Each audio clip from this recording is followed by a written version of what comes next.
We're going to take a look at this bad boy, see why the coaxial rotors work, look at the tail section, and we're going to talk about how this crazy looking swash system works. This monster flies using a coaxial rotor. And what coaxial means is two axes. You got a main shaft and then a shaft that rotates around it. So there's a thicker part right here and then a thinner part down lower. And so when this rotor head turns counterclockwise, this one turns clockwise. And the blades, of course, are going in the proper direction. The reason for this is that when you have two opposite rotating rotor heads, you counteract the torque that would normally happen if you only had a single rotor head turning this thing. The whole body would swing around, and that's why normally on a regular helicopter you have a tail rotor. So this thing eliminates the need for a tail rotor, but as you can see down here, this thing still needs rudders in forward flight to maintain that coordinated turn, because you can't use just the torque on the main rotor head to accomplish that. Here's a closer look at the swash system. The two are connected so that when you add collective, they will both increase in pitch.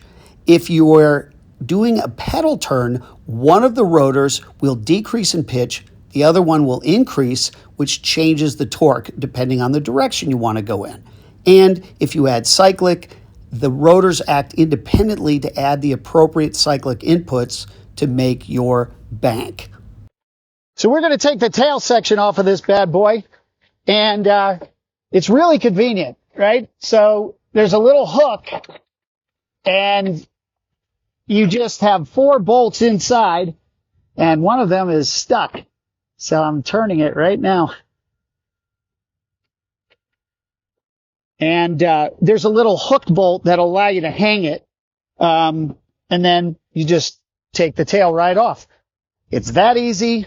So simple, a caveman could do it.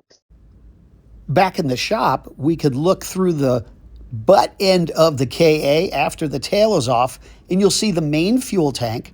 And then below and to the left of the main fuel tank is a reservoir that I have for water. And the water gets fired out of the cannon. It doesn't go very far, but it's kind of fun. And then this middle rod here that I'm pointing to, that's actually a bolt with a massively long handle on it, so you can unbolt the front part of the canopy. This is an ingenious design by HeliClassics, Matthias Strupf at the helm. This is how you put this thing away. It's dreadful, I assure you.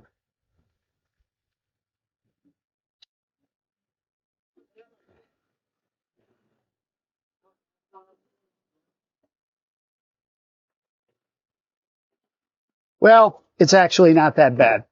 But I am in the process of working on a system to put a jib crane in here with a winch on it. So I'll be able to swing it out, lower it, and I won't have to have these ramps.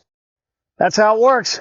Go over to helistorm.org and get registered. This will be the largest scale helicopter event in North America. You will not want to miss it.